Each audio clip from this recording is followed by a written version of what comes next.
Hey, y'all, I'm Brandon. I love the Chicken Sisters. Hi, y'all. I'm Jax, and I like the Chicken Sisters. Hey, y'all, I'm Dan, and I despise them Chicken Sisters, and this is He's the a Deck the Hallmark podcast. Yeehaw! Deck the Hallmark, it's his podcast. Brandon and friends host this podcast. We hope you like this jolly podcast. All right, all you chicken heads out there. Chicken heads, settle Back down. off. Back Calm off. down, We're everybody. We're here. I understand. You didn't know what we were going to say about episode 5. You had to wait an extra week. That's right. Sorry. Things happen. The power goes out. The fact that we put out as much as we did last week I can't is a believe miracle. It. On Saturday or Sunday, we were talking about it, and in my head, I was thinking if we put out 2 episodes this week, that would be shocking to me. And we put out a full And week's worth. I'm going to blame Jax. She was in Mexico, and I'm going to blame Jax. Oh my gosh! I do have to say, I am in awe of the two of you that you managed to get through this. With, like you have children. You made this. I bet you made this. I was texting this to Bran. I bet you and your lovely wives made this actually a super memorable week for them that they'll remember forever. I'm sure it was hard on you, but you made it great for them. Yeah, let's go with that. Yeah, I mean, Jax, once again, you didn't help, but we did the best we could. No, I kid. It all. Tell me, when we were out of power, just sweltering heat down here, Jax was sipping on a margarita in Mexico. Is that what am I to understand that correctly? A virgin margarita. Of course, yeah. It was a virgin margarita, and getting a tan, and it was an all-inclusive a tan for me. And guys, did the tan wear off? No, this is as good as it gets. Was it a spray tan? Were they doing just like a quick, like as a 24-hour tan? You stop. This is as good as it gets. But I was thinking about you guys so much. I was like, life just ain't fair. It ain't fair. And you invited us, and that meant a lot. Yeah, You said, did come on she? down. Yeah, she said, come on down. We got the power and the AC. It's going to be great. And the all-inclusive. Man, imagine being at an all-inclusive last week. That would have been nice. Wow. Yeah, I can't even imagine it. But did you guys get diarrhea last week? No, I did. Did you? No more than normal. Well, You know? Listen, we all risk it for what we eat, don't we? I don't think so. Okay, it's just me? It's not me. All right. You may have an allergy or a problem that you need to get checked out. 100%. 100%. Bran, I don't think I've ever related to anything you've ever said more because same. Yeah. Oh my God. I never know what the week's going to There's be. times, I can't believe we're doing this, but that's fine. There's times that you know that something you eat is going to give you diarrhea, and you're like, YOLO, let's do it. Almost every day. What a life to live. I'm going to say what's actually different for me than Bran is it could be anything. It's a surprise. If I could figure it out, I wouldn't do it. Yeah. But also, a lot of people, when they travel, their stomach gets upset. Yeah. Just by the difference of food. But what Brandon is saying is he just rolls into every day going, come what may, neither rain nor sleet nor snow nor liquid poops. He's going to do what he's going to do. Yeah. And that is something to commit to. Yeah. I'm proud of you. Thank you. I'm not confounded by that. I'm proud of you as a human being. Thank you. Did they have shredded lettuce at the all-inclusive, Jax? I think that's what brought it on. Do you think so? Really? The shredded lettuce? I didn't have it until did you a dodged favor. a bullet. I couldn't find shredded lettuce last week, and it was a real, for some reason. Couldn't find power, couldn't find shredded lettuce. Everybody decided we're buying the pre-shredded lettuce, and it's something that I like, and I couldn't find it anywhere, and it was really tough for me. Wait, so you're a big shredded lettuce guy? I think that shredded lettuce is the perfect. Don't get me wrong. I like a lot of flavor on things, and I like to make them very specific. But anytime I make like I was telling Bran, like anything that's warm and savory, cold and crunchy on top of it is the perfect combo to me. That's what really brings all those flavors home. By itself, it doesn't do anything, but there's something about that bag shredded lettuce, not home shredded lettuce, that's like all soggy and not quite right. The very cold, very crunchy on top of a burger is like, that's it for me. That's everything. So like, it was a little thing that I just couldn't have that I just wanted. That's it. I'm over it. I'm good. It's fine. Like, it wasn't until I was an adult I realized that most people don't have the poop problems I do. You know? Like, But now you're in your 30s and you're still every day getting up and spinning the roulette wheel, baby. it's not a roulette wheel when you know you're going to lose. You know? It's really, that's just life. It's just life. Let's talk Chicken Sisters, season 1, episode 5. And if we play our cards just right, we'll see what happens. Episode 6 also out today. Really? For us. Yeah, I don't of know. course We'll it is. see. Maybe. We'll see how things Jax, go. you got any trips you want to tell us? My next trip is to come see my boys. I That's love right. it. Week and a half. Less than a week. A week, you might say. Chicken Sisters, season 1, episode 5. It is called, and I got the real title now, everybody. Back You know off. what's crazy is I was watching this. We watched this on our own, and I saw the difference in the titles on Hallmark Plus versus IMDb. It's insanity. Insane. What in the world? Oh, I don't is know going- the difference. What the is it? IMDb are all country music songs, I think, and the ones on Hallmark Plus are all something with y'all at the So end of I've them, been and they're going with completely different. IMDb, and then people have pointed out, hey, you're wrong. You done goofball. Why don't you go have I wanna know who's diarrhea and editing. cry? Yeah. And I say I do that anyway. It has nothing to do with Chicken Sisters. It has something to do with chicken, maybe, but not the sisters. Season 1, episode 5 is called Not the Hydrangeas, y'all. And it went a little something like this. Amanda and May, they weren't always enemies. They they were best friends when they were really kids. in there. But that went out the window when May tried to talk Amanda. What is going on? Uh, You got to see your Zoom. Go to your camera. Go to his camera. What is happening? You were doing your synopsis, and I was like, "This is we are What in happens here." when you go to just go back to wide. the 2-shot wide? Yeah, we'll be fine. Yeah, I don't know. We're gonna do that, and then we'll Craig? figure it out after this. Jax doesn't know what's going on. Yeah, she doesn't. I never do, so it's okay. That's fine. Buenas noches, Jax. But that went out the window when May tried to talk Amanda out of marrying Frank Jr. They after that they didn't speak for a long time. Cut back to present day. The pastor's speaking about not letting a chicken competition tear the community apart. Turns out Amanda was just crashing at the drop woman's house. I don't know her name. Yeah, no, she's not. It wasn't her house. It was Shauna. Shauna's house, her best friend. Shauna. The drop woman's different, right? Oh no, that's the same person. Same person. Oh my god. Come on. Cool. And they're best friends. I didn't know they were best friends. Yeah. I didn't know they were best friends That's until why it was a today. cliffhanger last week, That's right. because they were dropping new plot information. That's right. Nancy tells Frank Jr. that he better go make things right with You get it. Amanda. Amanda leaves the drop lady's house and Shauna, and has to find another place to stay. So she goes to her mom's house, and her mom says, "Can't stay here." Slams the door. Frankie and Lindsay, teenage girls, they keep hanging out. They're getting to know each other more. And Frankie's, Frankie's never dated before. It's a whole thing. And Lindsay is like, "Listen, you don't got to worry about divorce. Divorce is a natural part of life. It rules. I love it." Does she, though? We'll find out. Amanda tries to go to the inn, but it's full. May listens in on this and offers her room, and Amanda reluctantly agrees. Nancy shows up to try to make things right with Gus. Gus is like, "I see what you're doing, and I'm not here for it," and slams the door on her. She's slamming the door left and right. And as she's driving off, she sees Jen in the window, who is the guy that we saw, I believe, in episode 1 with Gus in the freezer. We still don't know what's going on there. Sabrina keeps talking to the handyman hunk whenever she gets the moment, and we're all better every time that happens. May opens up to Amanda about how her fiance didn't know anything about her life, and then she finally opened up, and now he's not talking to her, so she's having a tough time. Nancy goes to talk to the pastor about how she wants to make things right with Gus. He gives her some advice, and then she touches his muscles. Sometimes you gotta. Yes, she does. Frankie encourages her dad to open up about what he appreciates about Amanda, and then maybe Amanda will come home. Amanda tells May that she kissed Sergio, and May is like, "Let's go!" Kinsey realizes that the divorce, it's not awesome, actually. Sometimes it's hard.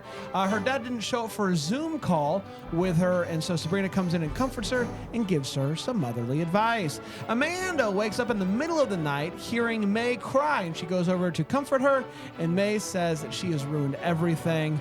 in her life. Nancy tries to help Gus, who's Hydrangeas, but when Gus comes out, it turns into quite the fight with some, undertones about not caring for daughters. Hydrangeas is another word for daughters. I don't know if you knew that. I didn't. That's what we found out in this. There you have episode. It turns into a whole water fight. It's a day-night. It's a day-night water fight? Unbelievable. Frank Jr. shows up and tells Amanda that she's the whole world. And at first she's like, it's too late, too little, too late. And then she realizes that she'd be giving up on her family. She'd be giving up on her mother and on Nancy. Yeah. Specifically on Nancy. Nancy is who she cares about. Yes. And so she agrees to come home. She goes to get her stuff, and May just can't believe it. She's like, marriage is supposed to be hard sometimes, but not all the time. And she tries to stop her again. And Amanda just says, just because you messed up your relationship doesn't mean that I have to mess up mine. And the sisters are at war again. And that, my friends, was the Chicken Sisters, Season 1, Episode 5, not the Hydrangeas, y'all. Let's take a quick break.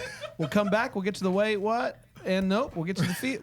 Hot take, everybody. Deck the home. We're here at night.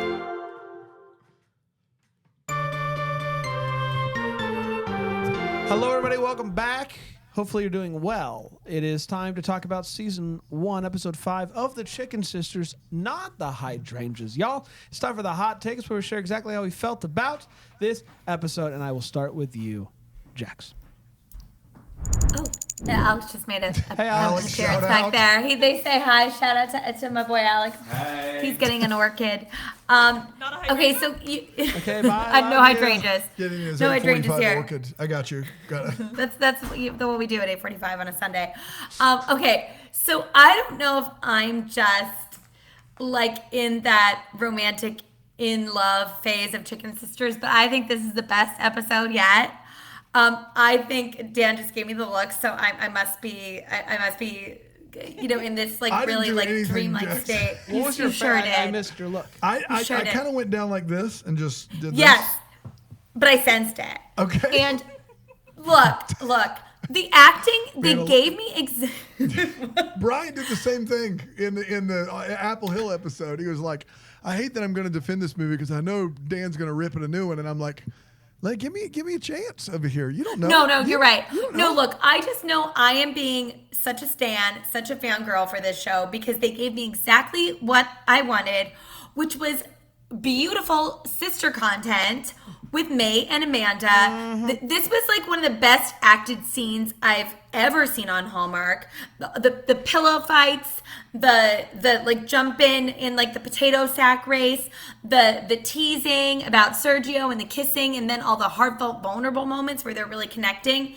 It was firing on all cylinders across multiple scenes, and I never thought that I would hear a cherry orchard quote in Hallmark content, and we did. Thank you so much she's preparing for her NYU audition. I'm loving that. You guys, I'm just loving this in every way, and I cannot wait for more. I enjoy covering this show so much. No, that's not okay. I'm gonna say this. I enjoy covering everything with you guys, whether it's content that I don't like or that I do like. Yes, but I actually enjoy watching this, and I look forward to it. It is not an obligation. I love it so much. We're an obligation otherwise. Got it. No, you're never an obligation. Listen, there are obligations that you enjoy. Yeah, of course. But we are an obligation. We are an obligation, yes, and I understand. Go ahead, Brian. I agree with Jax. This was also my favorite episode. I love the way that they told the story this week.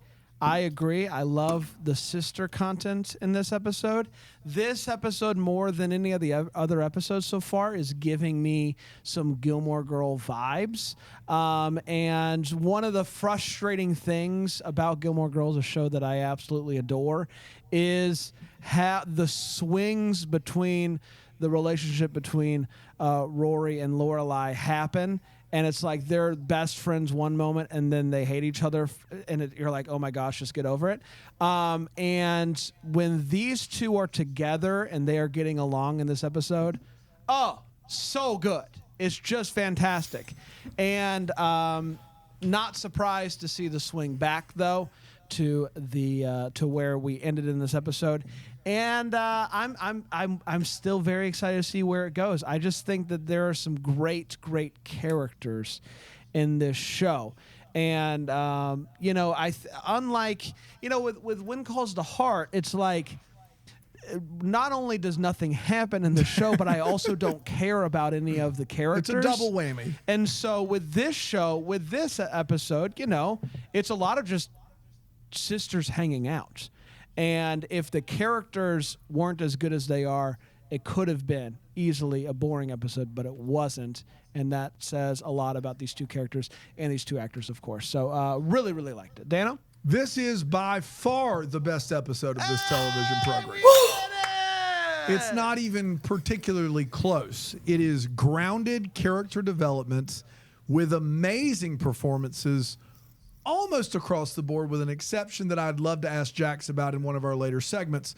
A few minor qualms, but this is it here, guys. The stuff with Skylar and Genevieve, they are in another just universe than everybody else in the show. And this is a show that has Leah Thompson in it. Like, this is a show that has some big names in it. And for these two actors to crush it the way they did was unbelievable. Yes, it is a bit of a quick turn, even for sisters. If you've been estranged for 2 decades, to be best friends for 30 minutes I would listen. If I'm nitpicking, it's a bit of, but you know what? I didn't care because they were so good. And it made me care more about the show. Most everything here worked. We weren't trying to be so soapy that we lose our train of thought here. The motivations of each character in this episode made sense. Everyone, the things that they did within the realm of what their characters would do, in my opinion. And that makes for good television. And then, you said it best, Bran, we care because the acting is good and because the story is good. When Calls the Heart, occasionally we'll have a good performance. Like, we're not here to tell you that, Kevin McGarry's a bad actor or Aaron Krako's a bad actor, but we have to care first, and that is a bar that's very low and typically is not cleared by When Calls the Heart. Boy, is it cleared here. This is, if you're looking for bigger fights and crazier plot lines, I don't know if this was your favorite episode, but as far as a character-driven drama goes, sign me up for this. I'll take this every week. Absolutely. Let's get to the feels. So you were wrong, Jax. Yeah. No, you know what it was, honestly, Dan? I feel like oddly emotional hearing you say that because I respect your opinion a lot. Oh, God bless you. And I really was like, wait, am I just so into this that I can't see? And it's like, no, actually, it was that good. It was that good. Yeah. So good. Yeah. It really was. And I think, it's tough, that I'm going to be like, well, you said every episode was that good. But I think that you can even see, you're smart. You get the acting better than we do by a long shot. You're smart. Like you even saw, like, for you, this was even a step up and you've liked the other one. So I just think it's one of those episodes that really good TV shows have regularly and then fine TV shows have occasionally. You know what I mean? Like, have you watched Mad Men? Like, there's an episode from Mad Men you've not? Have you never seen it? No, or Gilmore Girls. I'm the worst. There's an episode called The Suitcase that everyone references as like the best episode of Mad Men. And it's an amazing episode of television that features basically 2 performers, Elizabeth Moss and John Hamm. And they're amazing in it. But that show found a way to do that kind of every week, most weeks.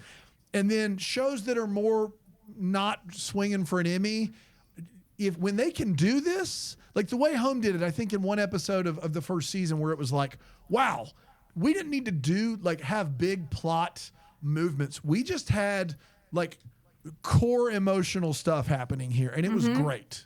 So great. I'm all in on that. Let's get to the feels. This is where we're talking about feels and stuff. Jax. So yeah, as mentioned, all the feels on the sister scenes, but it really, really hit me when Amanda decides to leave with her husband and May is just like looking out at them leaving and she's like, I can't keep trying to save her. And I was like, oh, I am feeling so much for May now. Like, I thought she was a little bit insufferable Not did a Genevieve's great performance. job She's of been making great. her a sympathetic character this week. Yes. Unbelievable. Oh my word. Like it shook me to my core just the way, and you know what? It wasn't, she could have played that a less skilled actor. Like, might have played that where there's like anger in there, but there was just this like vulnerability, this defeat, this sadness. Like it was just incredible. And then I think, some fun feels. Rukia Bernard as hungover. She's making me chuckle all the way through. And then finally, look, we got some sexy feels with the pastor and the good book that's not a Bible. That made me laugh. I like Matthew James Dowden. I thought the chemistry was really fun. So I was all in on Jodi that as well. Picoult nod there was hysterical. So good. Really funny. Yeah. Yeah. He's like, yes, it is a good book. I was like, oh, again, love this. You wouldn't have this on another Hallmark Channel show. No. You mentioned Rukia Bernard, and her character has been the one that I've kind of been like waiting for something more to happen. Even though Rukia Bernard's phenomenal she's great in this role, But she seems I've paper kind of thin. waited, Yes. And I felt like this episode, as it did with many of the characters in the show, really kind of opened up the book a bit more, and you get to see more about her. When she goes and she comforts her daughter, I thought that scene between the two of them was fantastic, especially when she talked about, hey, like, don't settle for regular love. Like, you deserve big, That's huge right. love. Great I thought that scene. was a wonderful moment between a mother and her daughter, and I thought, of course, Rukia Bernard crushed it because that's what she does, but it was great to see more of her character. Dan? Yeah, so my whole thing for the first 4 episodes, I just didn't know who to pull for. I'm pulling for May. This is easy. What they do with her character in this episode. Well, Franny's, it's going to be tough. I'm a Franny's. No, May? you're a Manny's. Who's the other one? What is It's it? Franny's and Mimi's? Mimi's. Mimi's girl? You're a Mimi's girl, Mimi's. I'm aren't a you? Mimi's boy. You're a Mimi's boy. Yeah. Listen, the character of May, it gets so many shades here, and I think it's wonderful, and I think it becomes the character that's easiest to pull for. It would be a lot easier, I think, to make the person that's left and gone to the big city the bad guy, and they don't do that here, and I think that's awesome. I think you can see a lot of how May's actions really were about protecting her and her family. But here's the thing. This is the moment that really brought it home for me. This was where at 11:30 at night after watching the Yankees play baseball, I watched this episode of television and have every reason to be bored and tired. And I sat up in my chair. During the scenes with May and Amanda, Genevieve Angelson, is it Angelson or Angelson? I believe it's Angelson. I don't know which. Whoever plays May. I've been saying it that way too. Okay, Genevieve Angelson. It's Her Angelson. character of May, thank you, Trace. Her character, as she's talking more and more to Amanda, becomes more Southern. That is huge. Oh, I know. I'm getting chills thinking about it. Sorry. I can't, as someone who, my mom has a master's degree, my dad has a doctorate degree, but we also grew up in the middle of nowhere, and your legal tender was talking like everybody else talked. And there's something about the way I related to my grandma and my grandfather, who were like heroes of mine. I wasn't patronizing when I was around them. Like, part of that camaraderie was how we spoke to each other. And then when I was in school, or if I'm teaching a class, I don't sound like that.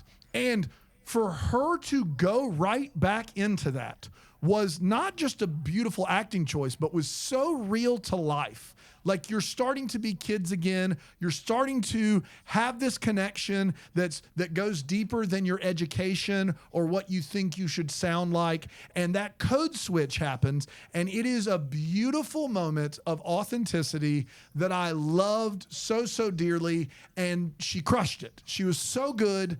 And I just was like, oh my gosh, she's doing this thing. And it was awesome. There you go. I just have to say one more thing about that, Dan. I'm so glad you brought that up. And sometimes even when actors make choices like that in the moment, you're like, oh, that's so incredible. But you're also like, you can tell an actor knows it's a good choice and they're doing a thing. Yeah. I did not know. Like, it was so seamless and beautiful and gorgeous. And oh my gosh, all day long. Yeah. I'm so excited. Yeah. More She and crushed more. it. Yeah, she crushed it. Yes, she did. That's how you talk when you're not on microphone. Yeah, listen. That's how you talk. Do you, hey, Jack's been up there and That's right. you're a Yankee. When you talk to us, do you hear any You hear any southern drawl? Do I hear any accent? Any Yeah. dialect choices? Oh, when you're not when you're doing a bit. When we're doing. Oh, no? When we're podcasting. I thought I didn't have a southern accent until I moved out of Lawyer. South Carolina, and people were like, "Yeah, I can hear it immediately." I'm like, "Oh, cool." See, I only hear it, Dan, when you say lawyer. Lawyer?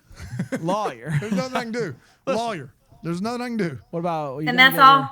Gonna get your oil changed? Fit oil, get your oil changed, or fixing it. I do say fixing to get ready. That one I have not been able to shake. Yeah.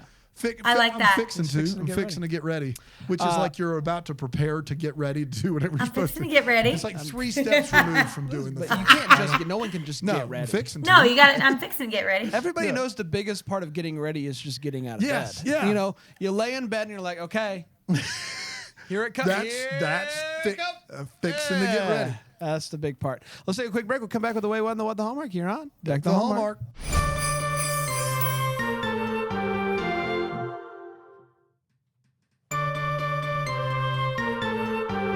Welcome back, everybody. Hopefully, you're still doing well. I heard from a lot of people after the first break. And I said, they were. were. They were to doing check back in after the Just check in on your loved ones. That's all I'm saying. Let's get to the way what. That's what we're talking about. What in this episode made us go way what? I'll start with you, Jax. Yeah, the only thing I'm going to talk about that we've already alluded to is it was not on my bingo card that she's staying at Shauna's. That was the dumbest part of this episode. What was going? It's so down. The dumbest scene of this episode is the cliffhanger reveal that it's not a cliffhanger, and Shauna's her best friend, and we didn't know any of that, and it was forced and terrible, and I was almost completely out when they did that. It was terrible. But I will say, Dan, it did give us the opportunity for Shauna to be like, hey, I'm a super host. And the other moment where in any kind of other Hallmark Channel programming, it would have been this really heartfelt moment. And Shauna's like, yeah, girl, like you got to get out. My next guest is here. So it was fun, but yeah, not on the bingo card. And it was a big, wait, what? I had to look up Shauna. I had to look up who she was in the show, and I still didn't know she was the drop lady. She's the drop lady. There you have She's it. like, I love her so much. I'm a Shauna's But fan. also, they're best friends, and none of us knew that. They're best friends. That's ridiculous. One night minimum, though. That's right. One night minimum. Yeah. I felt like the graffiti and destruction was out of nowhere and a little much. What happened was a lot. From Some the real drop, strong from the drop to friend now? stands, yeah. I don't know what happened. I was like, did I skip an episode? An all-out war has broken out, and like I understand there's a lot going on with the things, and you know the drop happened and some stuff was shared, but boy howdy, people went hard. They did. People went hard, and we didn't get to see any of it. No, we just got to see. You just need to know that there's a truck of friend stands, and they are out for nuts. blood. They got the spray paints. They got a pickup truck, and they are going. Yeah, they're going nuts. I just didn't really know what to do with that. That scene starts with the truck on the grass. Yeah, and driving through the. How is there no damage of the truck getting on the grass? It's fine. It's grass. Getting on the grass up the side of the hill in your four-wheel drive didn't cause any damage at all. But then you drove it off. That was a wild scene. It was a wild scene. They're going real hard. You're right. They're going yes. And it was just, I honestly thought I skipped an episode. I was like, oh, we missed when is the show. I was under the impression the show was currently being filmed. It's not airing in real time, right? I thought that we had skipped to the point where the show premiered and people are ascending into the town and be like, and causing chaos. Frannies. Yeah. Is all of this because of Frank Jr. having a vasectomy? Like what? What caused everybody to all of a sudden? I think that in the last episode there was at least some news that people were fighting. I don't know what it was. A man? Was it the sign being ruined? Was it the sign I feel being like ruined? it did make news in the last episode. Maybe I'm wrong. Okay. Yeah. That's great. Yeah, I was like, whoa, no, stuff is breaking out. Dan? This is a question for Jax, and so I'm glad we have her on screen. I'll here. be over here. The Frank Jr., is that actor making certain choices, or is that character the dumbest human being alive? I've thought about this. Okay. I think it's the character, but I'm not sure. But what in I particular think are it's you the character. Listen, so the character choices don't are not in step with everyone else in this show, in my opinion. One, but I don't know. I'm not an actor. Second of all, I get the idea that you think your wife, in the South especially, how Frank Jr. gets to the point where he thinks his wife is just there, and his favorite thing about his wife is that she does his laundry and cooks his food and blah, blah, blah. Terrible place to be, shouldn't be there, but I get that Frank Jr. thinks that. But in these scenes where he's having to be coached by his daughter, it just comes off as, I've known a lot of dudes like this. And I've known several that their wives have left them, and good for those wives. Seriously. I've known none of them that reacted like Frank Jr. does when he's like, well, I just don't get it. I just don't understand. And like, I don't, and it's like somebody's taking the edge off him with medication. And I don't understand. Well, yeah, it does feel like that, or it feels like he's maybe not quite playing with a full deck. Yeah. Is that appropriate to say? Yeah, he seems like he is just not a very high intellect in comparison to literally everyone else on the show. And not in a good old boy way, in just a what is wrong with this man way. And it would make more sense if he was just meaner, or he was just more redneck, or he was more just like patriarchal, like super misogynist. Like, it would make more sense if he was one of those avenues, but he's just a clean shaven baby face. I just don't understand why she don't like doing my laundry. And I don't get that character at all right now. And I don't know if they get it either. I do like the fact that they're creating generational trauma. Obviously, I don't want them to create it, but like having the daughter do this and then realize what she's been taught to do is patriarchal. What she's been taught to do is to keep women in a system that keeps them second. And she realizes that towards the end, and that's how that is passed. And I think that's beautiful. But I just think the Frank Jr. character could be, when I say better, I don't mean like a better human being. I mean, I just think it could either be drawn better or acted better. I'm not sure which. And this episode made me just full record scratch with him, and I didn't get it. Go ahead. What were you gonna say? Just like, yeah, absolutely. I do think it's those two things working in tandem, though. I would love to see, if he was given different material, what he could do with it. And Dan, I just love that you talked about the generational trauma of it all.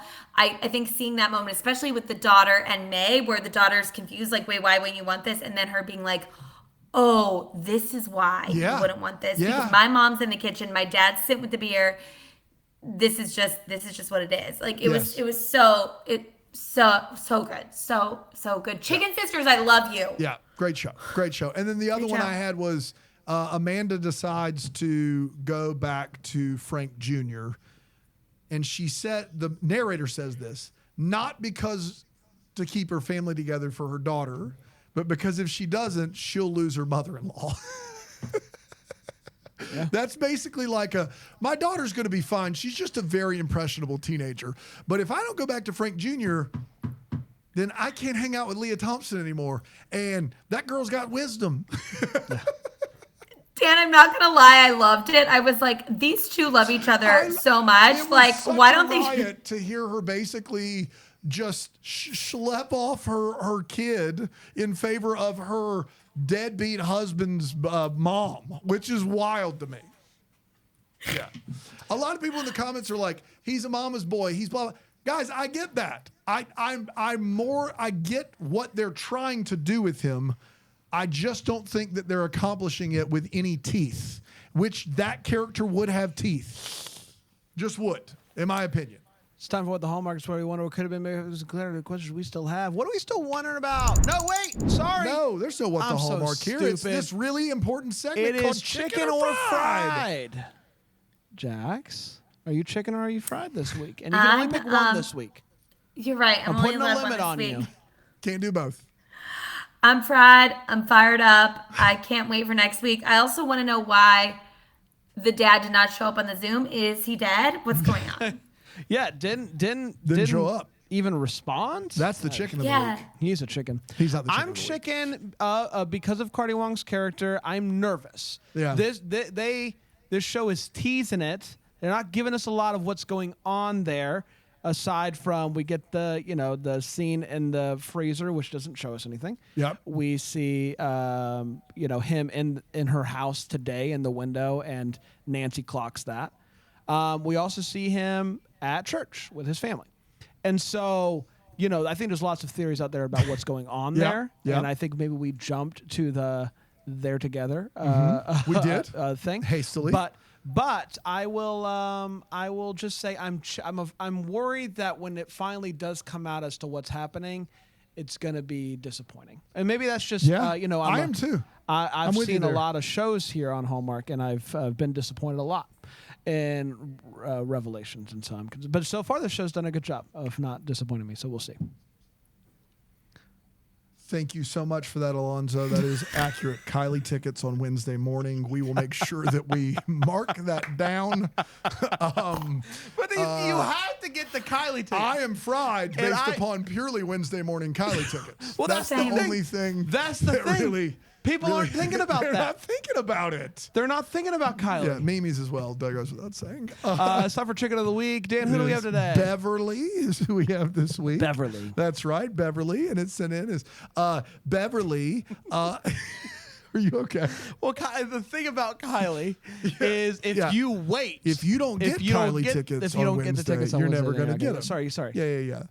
Beverly, the whole email just says Beverly above the resterly. I don't know anything else about it. That's all I have about Beverly here in front of me right now. Do you have anything? I don't have anything. You don't have anything?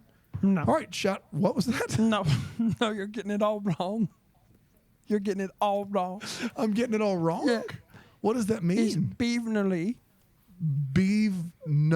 Beevnally. It says Beverly. No, I'm looking closer now. It says B-E-V-E-N. You're dumb. You're dumb skull. Beevnally? But I want it on the record. I want it on the record. Is better than the resterly? Yes. Okay. That's true. But say her name with respect. You're out here. You're calling for Chicken of the Week. I sent an email. You get the name wrong. Beevenly.